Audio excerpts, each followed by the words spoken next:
Hi everyone, here is the video for the weekend due on Tuesday, April 2nd. So I just wanted to go through the very final stages of the Talmud piece last week because I just have one or two other comments to make about it. So first of all, step one is that in our final Tashma, we look closely at the words that the Torah says about finding lost objects, and we notice that there are some strange words there. And those strange extra words are items that are lost from him. Oh, those words shouldn't actually be there. So you found an object that was lost from him. And Rashi says, oh, those are actually extra words. And they're teaching us that the items that we're talking about that need to be returned are items that are lost from him and only him, meaning that they can be found by other people. So an object that can be found but is just lost to me is an object that has to be returned. And in a way, this teaches us that there are all other objects that are called objects that are lost not only from me, the person who loses it, but lost from anyone, meaning anyone can't find it. And those are objects like the objects that, when they're swept away by the water, no one can actually go ahead and, with real probability, find those objects. If you find it, it's just kind of luck or happenstance. So, and so from that, then we get this idea that basically, and this is what kind of this Breita is saying. And then all of a sudden we're saying, wait a second. So that means that actually an object that is lost not just to me, but is lost to everyone, like an object that's swept down the water, whether it doesn't have a siman, or whether it has a siman or doesn't have a siman, all of a sudden anyone can take that, right? We would have thought before that if it has a siman, that's something we actually have to return. And we knew that if it didn't have a siman, we didn't have to return it. But all of a sudden we're saying it doesn't matter. The siman doesn't matter at all. Actually, all that matters is the geographical kind of distance it is away, that this is an object that is kind of left the possible realm of findability, right? And then all of a sudden, and now the next move that they're going to make is, oh, wait a second. Then if that's the case, and the when it leaves the realm of possibility of findability, then it doesn't even matter if it has a siman or doesn't. We say that that item is hefker. Then the opposite must also be true, right? So if we learned one thing about what is permitted, the forbidden stuff should also be true. That actually, if it is in the realm of findability, it shouldn't matter what the object is at all. If it has a siman or doesn't have a siman, that object is forbidden. And of course, once we get that idea that that object is forbidden, we can say to ourselves, wait a second. Someone objects to this. Who is it? Is it Rava or is it Abaye? Let's see. So, if something is forbidden, the object that is lost from me and can be found by others is forbidden to the finder if it has a siman or if it doesn't have a siman. But wait a second. Hasn't Rava been trying to prove all of this time that if an object that I find does not have a siman, that's an object that I can keep, because even though the owner hasn't declared it hefker yet, he will in the future. But Abaye says if it doesn't have a siman, you cannot keep it until you are 100% sure that that person has declared that item hefker. So all of a sudden, this case shows us, even though we went about it in a very roundabout way, right? We had a bunch of steps. So here we go. So again, step one, look at the Torah. Step two, find words that are kind of extraneous or don't have to be there. Step three, figure out from this that we're talking about a case. Of where you need to actually return that object is when it is found from him, when it is lost to me, but can be found by everyone else. And then we learn from that the cases where something is actually allowable is a case where it's lost to me and lost to everyone. And from there, we go back to we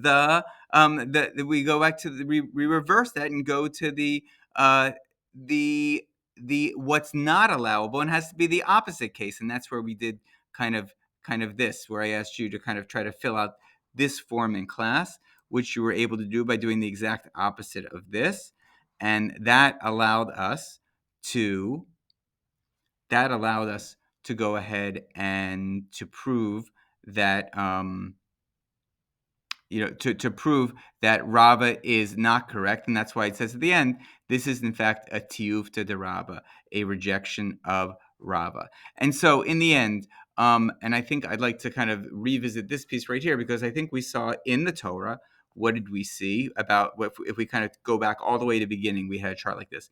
So we saw in the Torah, people always want what is lost back no matter what, right? We saw that kind of a superficial reading of the Torah. Don't look at that word, extra word from him that Rashi is kind of looking at now. We're looking at a very overall reading. It seems like the Torah always wants us to hold on to an object that we find because someone is going to lose it. The Mishnah brings up, actually, no, look at the object itself. That's going to tell us cases where the owner is going to be able to want that back.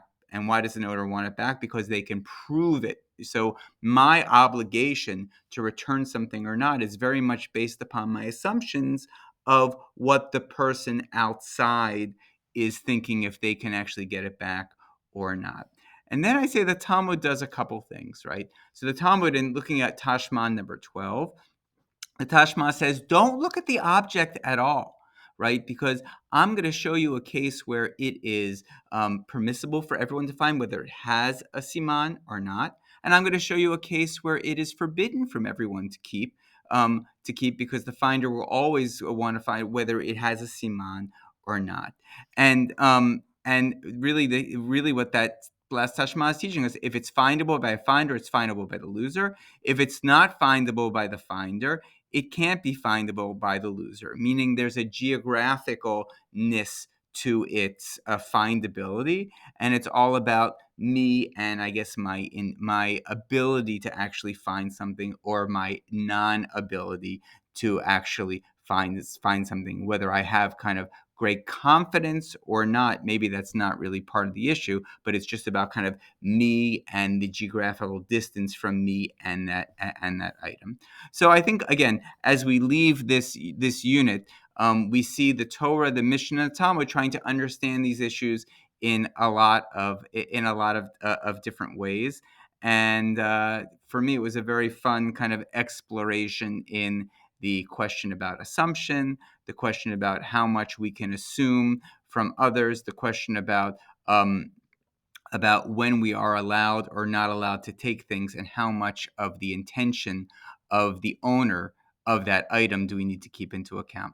And so like I mentioned in class, our new Inyan, our new kind of topic starts with a problem posed by the Rambam. And so just Rambam lived from 1135 to 1205. And just so you know, so in our kind of chart of kind of the way Jewish law works, right, we've got Mount Sinai over here, God giving the Torah, and in a very traditional sense, God whispers the Mishnah to Moshe. Moshe kind of, I guess that Mishnah kind of develops a little bit, but it gets written down at some point. And then the Mishnah commentary on the Mishnah and kind of taking it further is what the Talmud is. So it just so happens that people, rabbis looked at the Talmud and said, this is so much to know. Can't I just get the bottom line of what the law is? And there were two major attempts at getting the bottom line of what the law is, so someone didn't have to leaf through from page 0 to page 500 of the Talmud to figure out what the law was saying. And as we've seen, actually, even in big passages, we're still not always quite sure what the actual law is. So the Mishnah Torah is written by the Rambam in 1135 to 1205. And then we have another attempt a few hundred years later by Yosef Karo, who writes the Shulchan Aruch. And Yosef Karo, what makes the Shulchan Aruch so kind of valuable and informative is he actually looks at the Rambam and says, when I don't know what to do, I'm going to look at what the Rambam says and take what he says into account in order to figure out my ruling. So even though the Rambam doesn't know Karo Karo certainly knows the Rambam when he's making the Shulchan Aruch. But this law comes from the Mishnah Torah, from the Rambam. And today, since the Rambam was mostly living in areas like Spain and Egypt, he's revered by what we call our Sephardic Jews, Jews that lived in Morocco, Spain, Africa, those kind of areas, even the Middle East. Okay, so here we go. Here is the Rambam's big question. The Rambam says, okay, so first of all, let me just go through. So the Rambam's talking about our Seder night, and on our Seder night, uh,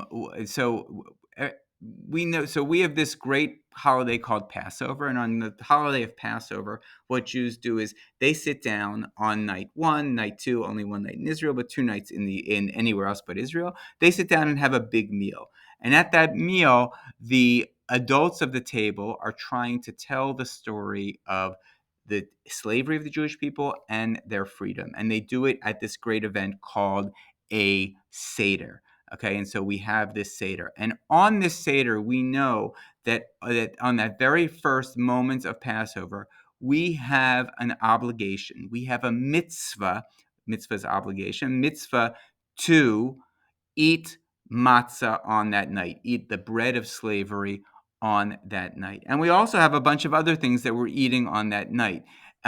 This is a Seder plate, so there's the matzah right there. We also have other things on that Seder plate, and you'll understand why this is important in a little bit. But we've got the matzah on that Seder plate. We also have this very hot stuff called maror. Right here, it's probably horseradish, but it's you're supposed to eat something that's hot, and we're going to call that maror. That's one of the obligations to remember how bitter slavery was. Spicy slavery was. We also have karpas, something that's green that gets dipped in water, in salt water, and then we have a piece of lettuce, which, interesting enough, is also green.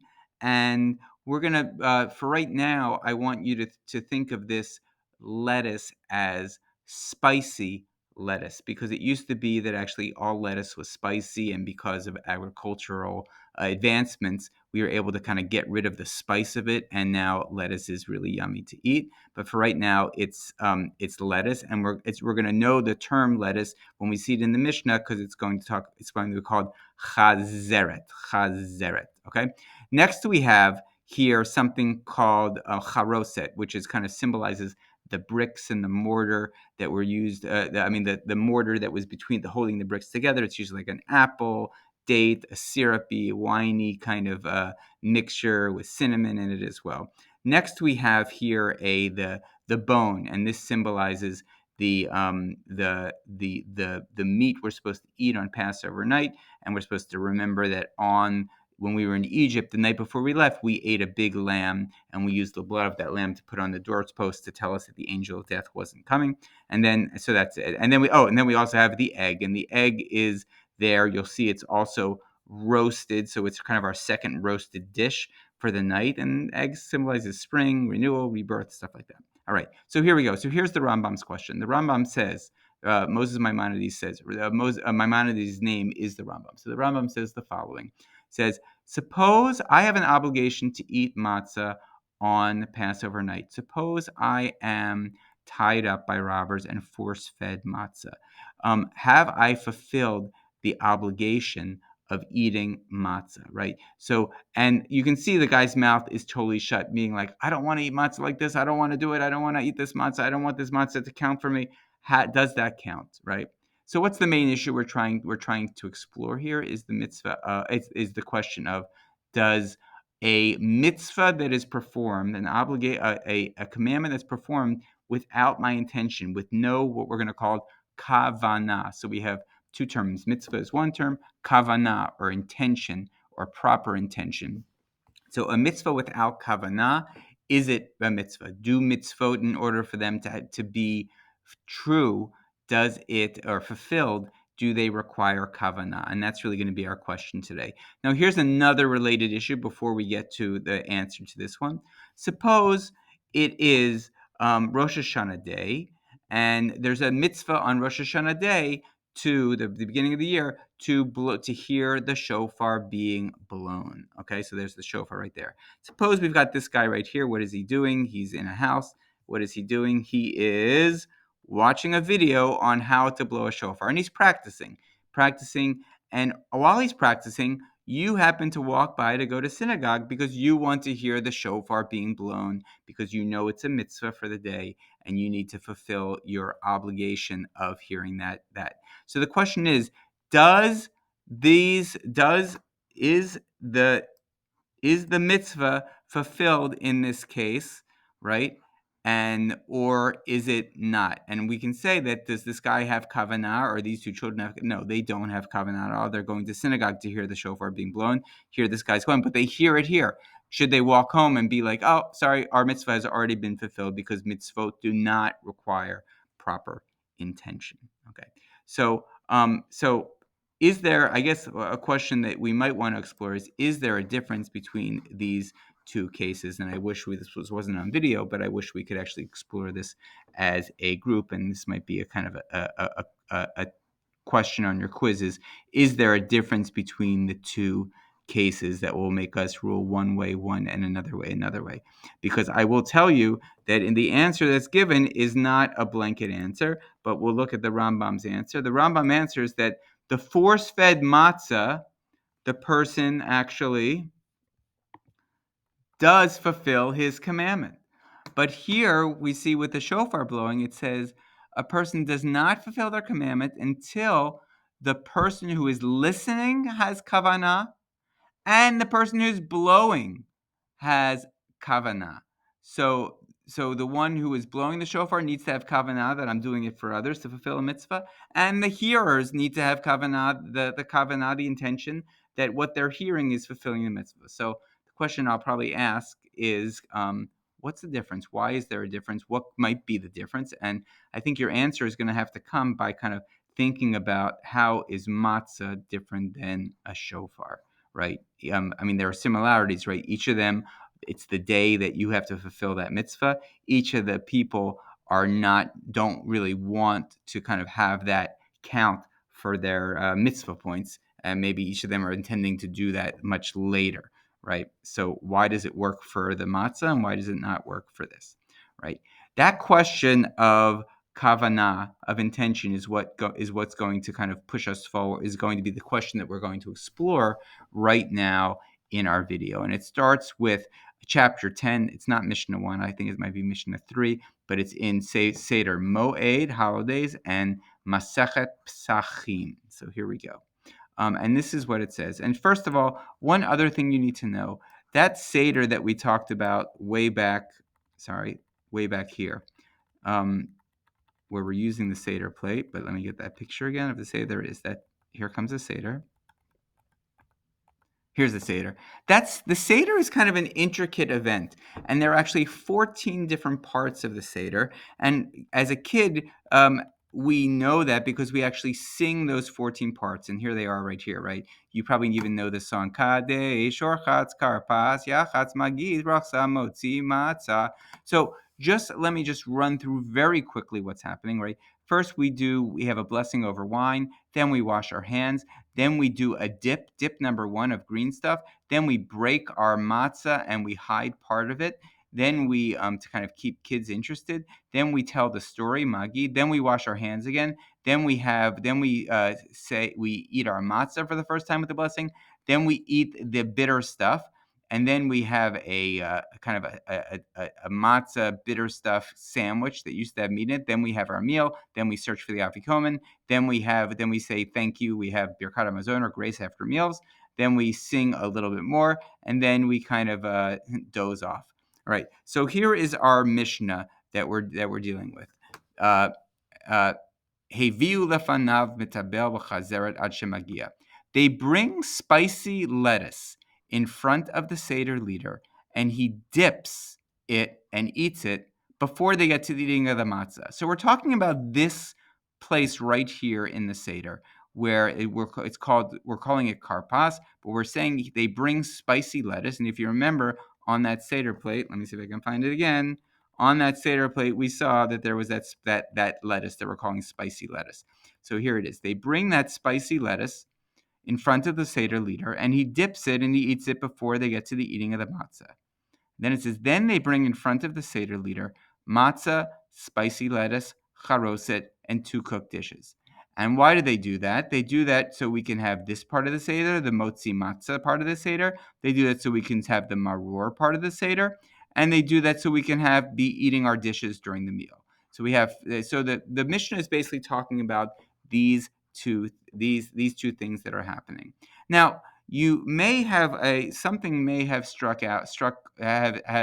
you may have noticed that there's, of these two parts of the Seders, there's spicy lettuce being brought in front of the Seder leader 2 times. And this is actually going to be the thing that prompts Reish Lakish to say, oh, actually, from this I realize that a mitzvah requires kavana. So first of all, try to think about that for a second. What might it be that Reish Lakish is seeing here that doesn't feel so obvious, but obvious enough to him that he can say, from this I learn that a mitzvah needs kavana. So let me just help you out for a moment as well. And let me tell you that that every part of the Seder, there are a lot of different blessings that happen during a Seder, right? One of the most famous parts of the Seder is we have 4 cups of wine, and each of those cups gets another blessing over the wine. But we have, so one of those blessings happens here for the wine. Then when we do our dipping, we have a blessing right here. Then we don't have blessings for a little bit. We have a blessing right here for hand washing. We have a blessing right here over matzah. We have a blessing right here over the spicy stuff. We have a blessing over the spicy stuff, and then we have a blessing after our meal. All right.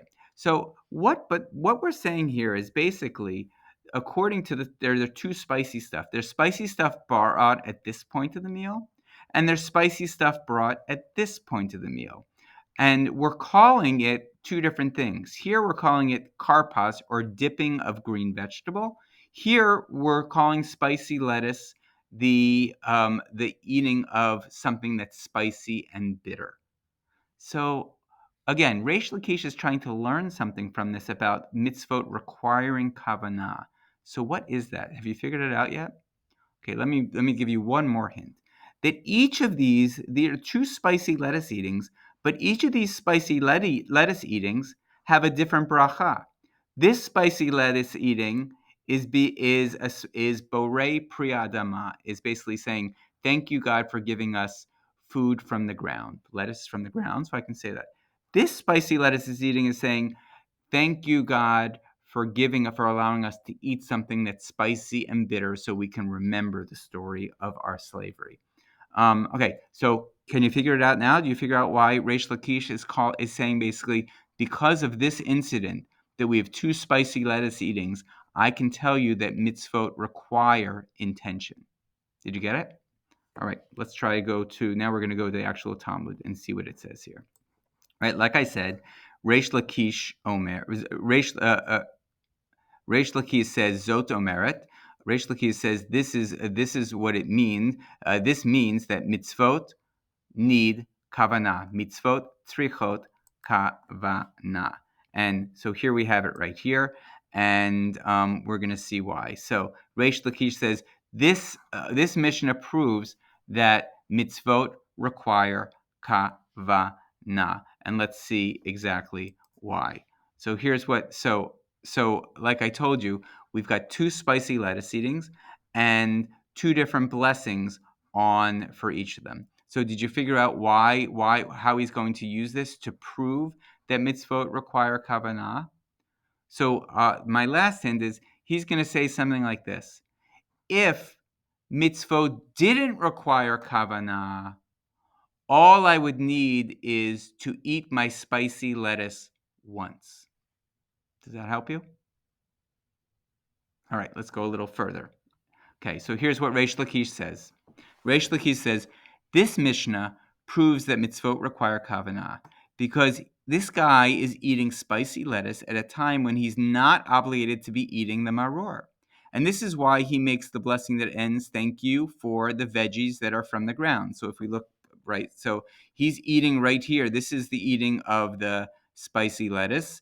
And this is the eating that we're calling karpas. And the eating of maror happens much later in the Seder, okay? And since at this moment, this guy could have had the intention that this eating also counts for maror eating, but he didn't have the kavanah, he needs to do another dipping and eating and blessing, but this time he needs to specifically have the kavanah that he's doing this dipping and eating to fulfill the mitzvah of eating the maror. And if you had thought that the mitzvot do not need proper kavanah, why would he need to go back again and dip again? The first dipping would have been enough. So this is really interesting, right? So what is he saying? He's saying spicy lettuce. If you were to ask anyone at a blessing bee, right? What's a blessing bee where like you get held out, like people are learning all their blessings, and then someone holds up a food and it's like, here is an ice cream sandwich. What is the blessing for that? And like anyone who can answer it right stays in, they go to the next round.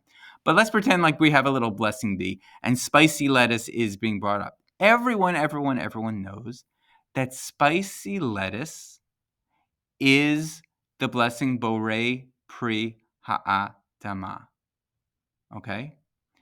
But if that's the case, if I'm eating spicy lettuce and I say the blessing Borei Pri Ha'adama, why do I go back? Why do I need to go back and use that exact same item again and say another blessing on it? Right? When I ate that spicy lettuce the first time, I should have been able to say, this spicy lettuce, I'm going to use it twice. So why don't I just have in mind right now that this spicy lettuce counts for this dipping? And this spicy lettuce accounts for a later time when I'm going to need it for maror, right? So why the very fact that I need to go back and use the same stuff, the same spicy lettuce again I have a completely other blessing over it, it's in some way telling me that, oh, the fact that I go back and use it again is the first time I was eating it for one thing, but not another thing. And if mitzvot didn't require intention, then I would say to myself, I already ate the spicy lettuce. It doesn't matter what I was intending at that moment. Mitzvot don't require proper intention. So if I'm going to eat it later on, I don't even have to say a blessing because I don't even need to eat it again. I don't even need to eat it again because I already ate it. I already kind of fulfilled my obligation of eating for this thing called karpas and this other thing for later on. So it's brilliant to kind of say, oh, the very fact that I'm using the same stuff over again, it means why am I doing it the second time? It's because there was something that was missing that first time. The first time I was eating it, but eating it for something else, not eating it for the reason that I need to be eating it later on. So each time I eat, I need to have the right understanding of why I'm eating it. Oh, and that's kavanah. That's intention. So this all proves to Reish Lakish that mitzvot require kavanah. But of course, we have a pang side. And what is that pang side going to say? It said, you're using the very fact that there are two dippings of the same veggie for two purposes to prove that mitzvot require kavanah, right? That's what we've been trying to prove. But what if I had another reason for the second dipping of the same veggie while saying a different blessing? What if there was a reason that wasn't because what if the reason was actually mitzvot don't require kavanah and I don't need to say another blessing for maror? I've eaten the spicy stuff and I don't need to have actually proper intention over it. But what if I said, even though that's the case, even though I don't need to say another blessing over maror, I decide to do it again anyway for another reason. What could be that other reason? And this is where we get to kind of what's the reason for this Seder in the first place, right? So why do we have a Seder? The Seder, this is what the Torah says. 7 days you must eat unleavened bread. Throughout the 7 days, unleavened bread shall be only unleavened bread shall be eaten. No leavened bread shall be found with you, and no leavened bread shall be found in all your territories. And you shall explain to your children on that day, this is because of what God did for me when I went out of Egypt. On that day, you shall explain to your children. That's talking about Passover. That's talking about have a Seder. Have a Seder where you explain to your children that about this story of Passover. That's the whole reason for a Seder. Why are we having a Seder? Not because I, Rabbi Light, want to have a great meal. No, it's all about my role to tell Yonah and Anna and Effie, my children, the story of slavery and freedom. If I basically cover my mouth with tape on that night and sit there, I am not fulfilling my mitzvah. If I cover my mouth and with tape and take off the tape and just eat the meal, I am not fulfilling what I need to do, my obligation of this night. What is my obligation as a parent? It's to tell the story of Passover to my kids. So, if my job is to tell the story of Passover to my children, what do I need to worry about? What are the things that might prevent me from doing this well? Well, one of the things that might prevent me from doing this well is I might be able to tell a great story. But if my children are on their cell phones, and if my children are thinking about something else, and if my children are coming late to the meal, and if my children are distracted because something better is going on, well, they're going to have I'm going to have a really tough time engaging them. So one thing I need to do as a parent is I need to figure out a way to get them to be engaged. Oh, I know what I'll do. I will not just have a normal meal. I will present so many strange, weird, and wacky things during this meal that my kids are going to be at the edge of their seat because they're going to be saying, what is my father doing? What? He is crazy. I've never seen a meal like this before. It has never been like this. And they can't help but kind of say, like, Dad, Abba, what is going on? And I can be like, I'll tell you exactly what's going on. We were slaves and then we were free. Boom, I did it. I fulfilled my obligation. And how did I do it? I stacked the deck by creating a crazy meal where my kids would actually have to ask a question. Have to ask a question. So if we go back to this question right here, where the Pong side is saying, you're using the very fact that there are two dippings of the same veggie for two purposes to prove that mitzvot require kavanah. But what if I had another reason for a second dipping of the same veggies while saying a different blessing? What could it be? What could it be knowing the job that I have to do on Passover night? Exactly. And that's exactly what the Talmud says. Ki hecha dilehu hekira de letinoket.